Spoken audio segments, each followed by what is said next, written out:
You are listening to the Scars and Guitars podcast. My name is Andrew Mackay-Smith, and this is my conversation with a fellow called Liam Cormier. He's the frontman for a band called Cancer Bats from Canada. The reason for the conversation was to promote the band's then upcoming tour of Australia, which occurred through February of 2018, supporting Frank Carter and the Rattlesnakes. Let's listen to what Liam has to say. Here we go. Mate, we do love you guys here. We do love you guys here in Australia. We're looking forward to your tour. And, I've always found that you have such a great sound and the grand tradition of the overlooked godfathers of buzz heavy guitar, Blue Cheer. Mate, so what have you got planned for us when you come to Australia? I feel like this tour, because it's a direct support with, a heavy hitting headliner, we're just going to be bringing like a Cancer Bats best of, like just coming with our A game and hitting it super hard. I feel like just classic out the gates, just like banging out as many songs as we're able to in our allotted set time. I'm hoping we have like 45 minutes or like something like that, so we can just like lay the place to waste. Yeah, mate, that'd be awesome. Yeah, 45 minutes to an hour would be probably not enough, to be honest with you, given that I think you do have... I mean, you are aware that you've got a following down here, aren't you? Yeah, no, and that's why when we got offered this tour, like, I feel like even just touring with Frank anywhere would be sick, but the fact that it's down in Australia is, like, such, like, a guaranteed banger. You know what I mean? Yeah. I was just like, oh, these shows are going to be crazy. So, yeah, I'm super pumped. Cool, mate. Now... I don't know whether this is correct or not, so correct me if I'm wrong here, but I read that you're straight edge. So, an obvious question, is it hard touring given all the temptations to relieve stress through alcohol or other substances that might present themselves? I mean, for me, like, I've been straight edge for so long that it's definitely, like, it's a non-issue. Like, I stopped drinking when I was, like, 21, and I'm 37 now, so it's definitely not a thing at all. If anything, I tip my hat to like people who rage and still manage to tour, because I feel like that to me is insane. Like, I can't think of the abuse that I put my body through just like playing shows. I couldn't imagine like on top of that, like having to deal with like a hangover. Like, I'm already like sober hungover from like lack of I know sleep that feeling. and like Yep. dreaming all the time. So yeah, so I'm like, man, I couldn't even imagine like being like partying. But I guess that's the there's, it's easy for some people and not. But like Mikey and Jay, like they both drink. I mean, they don't rage kind of as hard, but at the same time, I feel like Australia brings out the rage in everyone. Does a little bit. I hear that quite a bit. Definitely. Yeah, everyone having a late night. But that's my thing too, is that like I'm definitely not one to shy away from, going and hanging out and, wanting to just like hang out at the bar and still just have a chat, without being wasted. Yeah, sweet. So the band is 5 albums into an excellent career. Do you have a new album in the pipeline since Searching for Zero came out a couple of years back? I think it was 2015 that one was released. So we've slowly been working on some new tunes. We toured a lot on Searching, which was awesome. Like, definitely, it was even like the fact that it was as well received and we got to tour as long on that record as we did is amazing. So for us, we definitely have taken some time and kind of chilled out. And then we just did this whole run of Bat Sabbath shows, which has been wicked too. So now we're like, we're getting into the studio kind of like on and off throughout the year. And, I'd say we're like maybe halfway through, like working on some new tunes. So definitely looking like it'll be like next year sometime, I think, when we have, like a new record coming out. Okay, sweet, mate. Now I'm going to ask you a bit of a different question, because I think you raised a really important point about Phil Anselmo. And you alluded to a double standard where other bands or artists are concerned when you're interviewed in 2016 for Loud TV. And that was just after Phil's notorious White Power salute incident, an incident that, I feel he's genuinely contrite about after the fact. But it does seem like people pick and choose what they get offended by rather than calling out all obvious racism. And during that discussion, you made a good point about Varg and Burzum escaping any real boycott at the same time as Phil's copying it. And I guess the broader point would be people seem to sort of overlook general inequality anywhere when they're picking and choosing what they get offended by. So I've always found it really bizarre that so many people will turn up to protests and marches wearing garments made in sweatshops in Bangladesh or India, or wear animal-derived product from countries with appalling animal rights records. So, mate, do you see Canada and, by extension, Western nations like Australia as living a double standard? And if you were king for a day, what do you think you'd change?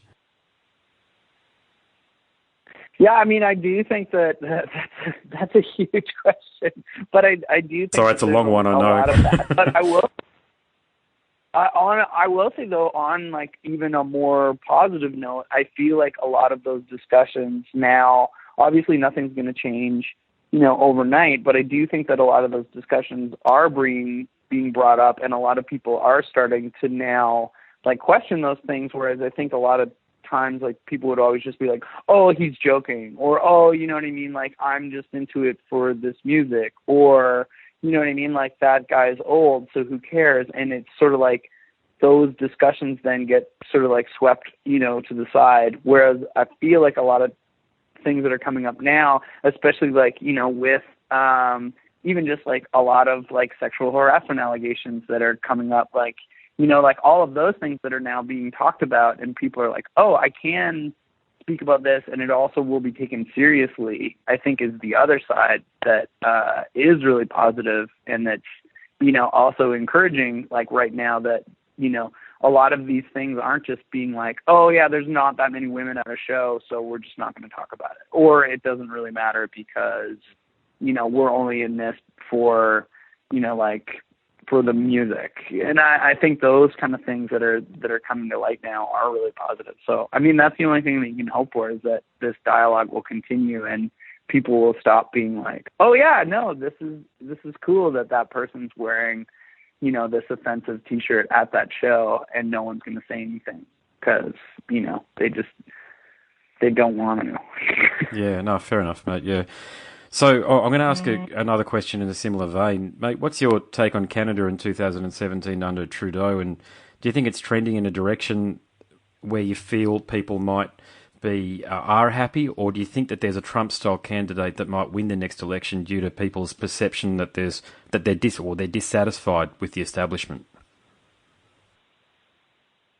I definitely think that, I mean, there are a lot of things like in Canada that obviously aren't perfect that have been made, better. I think we came off of like a huge conservative government that I think a lot of people, even like who had voted that power in place, realized that it wasn't, the best situation. And that's why there was such like a liberal win, because they realized like, oh, some of this funding. And I think even you can see that in the case of like the Brexit vote, that a lot of people who even voted this change didn't really realize what they were doing, that they were just like, oh, going along with it. Yeah. And a lot of people were just like, I don't know whether they were taken advantage of, but I do think that there's a lot of people that didn't realize that, that the situation could be a lot worse.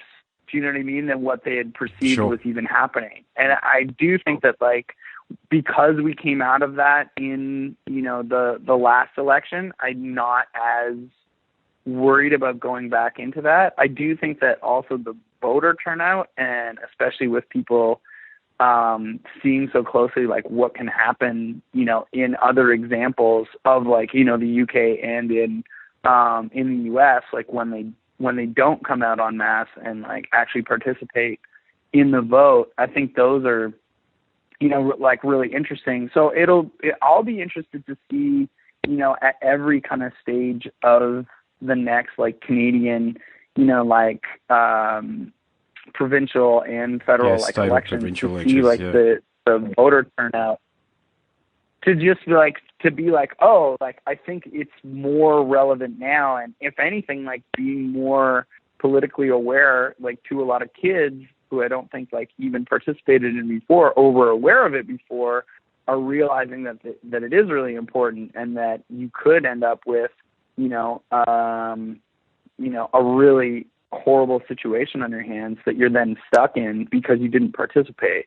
So I'm definitely like hopeful rather, I mean, I'm always pretty positive. So, yeah, good on you, mate. You got to be, haven't you? I'm looking at, like, yeah, but I do think that there's a lot of good things. I will say though that like there's a lot of things that have been, corrected within the Trudeau government, but it's obviously not perfect, and there's still a long way to go.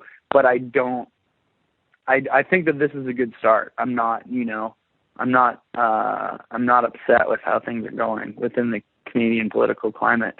I'm not as familiar with, like, I will say, like, international politics, like with where you guys are at with Australia, but I do think, like, internationally, there's a lot of people who are realizing that, they do need to be more active. So I also hope that Australian kids are like, oh, I should figure out voting too. Yeah, well, it's compulsory down here. But the other thing is, I think in Australia we've been very fortunate to date in that we've had centrist parties elected in every instance, really, since World War II. Even before that, ever since we were federated in 1901, we've been very lucky in that whether we don't really have a hard right or a hard left here. People will think we do, but we don't really. We have a centre-left or a centre-right government. They're both virtually exactly the same. So, they tend to represent, I mean, it's a democracy, so you can't please all the people all the time. But in my view, my perception is that our government here represents, whether it's Liberal or Labor, because that's the name of the right-wing party down here in Australia is called Liberal government, and the left-wing government or party is called the Labor Party. But they generally represent up to 70 or 80% of the people. And I don't know whether in the West or pretty much any country you can get better than that. It's, as I say, it's always hard to sort of bring people in on the fringes, and you're always going to have people that are unhappy because they've got specific causes or issues that affect them significantly. But, mate, it's very hard to lead a nation, I think. And Justin seems to be... it's Trudeau's first name's Justin, I think, isn't it? Seems to be doing an okay job. I don't hear too much negative in him. And Turnbull, I think he's doing an okay job too, as well as that they possibly can do, I think. But, look, enough about the politics. I've got one final question to ask you. Tell me about your clothing label, Treadwell, because I understand you've got a stake in that. Oh, yeah. I have a clothing brand that I do called Treadwell Clothing. That's basically like inspired by my love of motorcycles and how much fun I have while ripping around on them. So I started off making T-shirts and hats that I even brought down to Australia last time we were there. And that's slowly grown into, now I have, jackets and a riding vest, and I make like a riding pant, and just more fun, like motorcycle gear. So hopefully I'll be able to bring more of that stuff down to Australia too, and maybe have some parties and stuff like that along with the tour. Cool, mate. Well, you are playing Brisbane on the 8th of February, mate, so I'm going to be in the audience for that show there. So, mate, it'd be awesome to shake your hand, and, mate, I won't say have a beer with you because you don't drink, but share a glass of soda water with you or a Coke. Yeah, come have a soda water, come and hang out. It's also my birthday on the 9th. So in Melbourne. You'll be in Melbourne then. I'll be celebrating at 12:01. But I'll be celebrating that night as well. I'll be probably celebrating that entire month, to be fair. I'm not shallow. Well, special 38th, mate. Yeah, well, mate, that's awesome. So thank you so much for your time. Your band is awesome, by the way. We do love you down here in Australia, as I've said, mate. So I'm sure the gig on the 8th, the one I'll be at in Brisbane at the Zoo, will be a cracker. Hell yeah. Right on, and thanks for doing the interview. My name is Andrew Mackay-Smith, and you are listening to the Scars and Guitars podcast. That was my conversation with Liam Cormier, the frontman of the band from Canada called Cancer Bats. Really appreciate you listening.